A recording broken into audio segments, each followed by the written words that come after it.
Okay, if you've been watching my YouTube channel here the last couple of days, I think I uploaded 22 videos. A bunch of them are scheduled like every 2 hours it'll release one. I didn't actually make those recently. If you look at the dates on them, they're all 2019. I've got a motorcycle trip and a bunch of drone footage and that kind of stuff. I had another YouTube channel that I started years ago when I was doing commercial and hobby drone photography. And I did some stuff for the city, mapping streets and stuff, and I did some real estate stuff, but not a lot, enough to pay for the drones. I broke even on that part of it. So I started a YouTube channel called ETC Flyers, where I would post miscellaneous stuff, trips and all that kind of stuff. Well, I had 26 subscribers. So, you know, nobody was really watching it. So I thought, well, I'm going to set up Motorcycle Diaries because I own that domain name. And I thought, well, as long as I own that and it's kind of a catchy name, I'll post all my travel videos and that kind of stuff on that subset with the Endeavor Trike thing. So that's what's going on there. It's not like I'm not working in the shop and just working on videos. No, that's not the case. In fact, the video stuff, I do that after hours. I think I worked on some of them till, you know, midnight, 1 o'clock in the morning just to get them kind of done. But anyway, that's what's going on there. So what I'm going to do after I get done with these next two bikes, I've got the Victory here that I'm working on now. I've got a couple lined up for next year already. 2 for sure. I think 3. So, you know, that's going pretty good too. But starting spring, you know, I do a lot of day trips, so I'll just take off and I'll do some running out in the country. If I see a back road, especially if it says unmaintained road or minimum maintenance road or something like that, you know, I'll go right down those things because those usually have the best scenery. So I'll be using the Motorcycle Diaries part of the webs or the YouTube channel to keep it active. Like last year, I didn't post any videos all summer, and I think what happens is people just get tired of waiting to see something. So I want to keep it active and keep people engaged, I guess. I don't really make any money, a couple $100 a year maybe. It's getting a little better. I've got, you know, I think 1,800 subscribers now, close to it. But, you know, it's weird. I look at these other YouTube channels that might have something like how to fasten a vacuum cleaner to the wall. And it's a guy that puts 2 screws and said, see, that was easy. And he gets 1.5 million views. So I get like 50.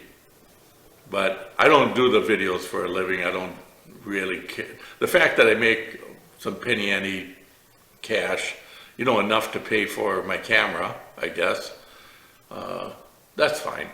You know, I make money doing the trikes, and I like doing the stuff. I like doing the drone stuff. I like, because I go back and I look at the scenery and stuff. I just enjoy that part of it. So that's what's all happening with the drone stuff.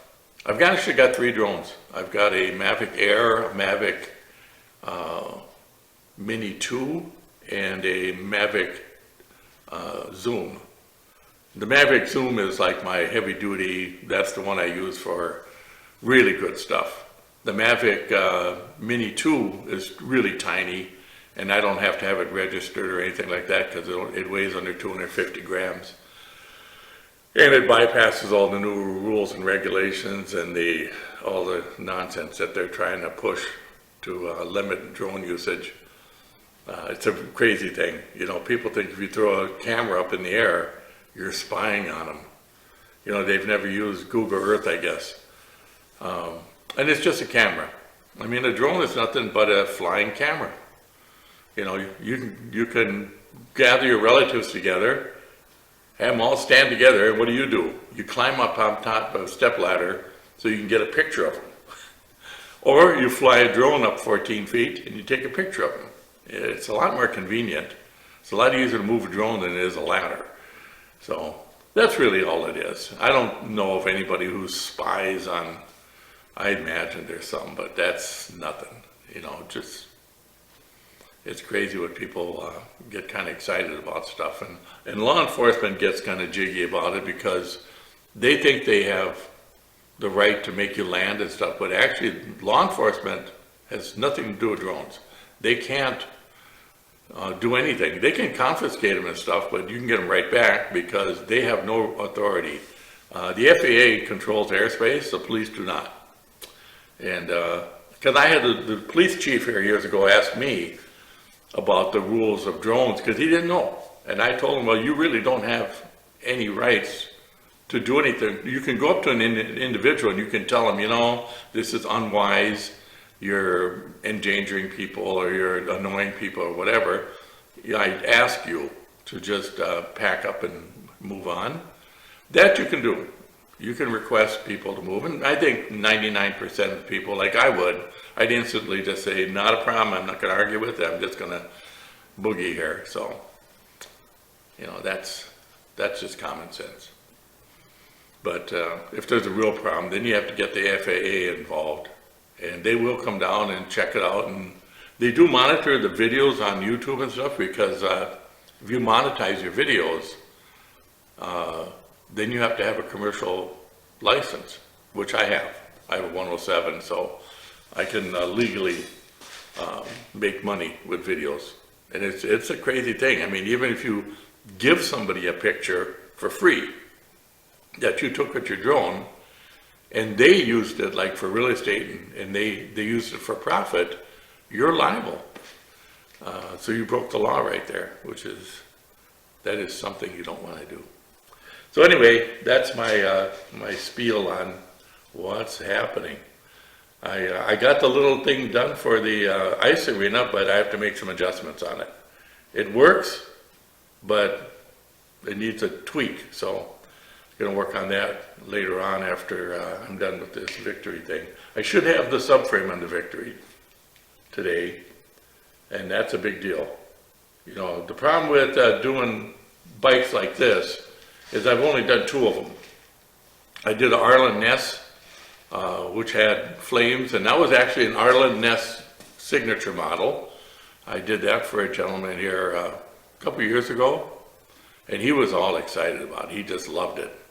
And he's the one who went out to the Black Hills, and a 2-inch water pump fell off a truck, and he crashed into it, and it launched him up in the air, and his kids were along with him, and they said he was 3 feet in the air because that pump rolled underneath the bike. It hit the A-arm on the left side. It sheared off a bolt and bent the lower A-arm bracket, but that's all it did, which was pretty good. He brought it in here, and I had it fixed up for him in just a couple hours, and he was on his way. And then a year later, the poor guy died of cancer, so that was really unfortunate. He was a real nice man, and he had a license plate, special license plate that says only one, because at that time it was the only Victory Vision that is reverse strike. I did another one since then, which was a really bright kind of metallic orange yellow, and that looked really good. I think the guy took it to a car show and actually trophied with it, so that was kind of good. And then this one here is this candy apple metallic red and black, and I think this is going to be one pretty one when we get her done here. So I have to talk to him about wheels. I've got some wheels here, but maybe he's going to want black ones, I'm not sure. So anyway, yeah, things are moving right along. So I had to stop and look at my phone and get pictures of the last Vision I did, so that I knew how to build the upper mount. I was a little confused on this one. I forgot how to do this.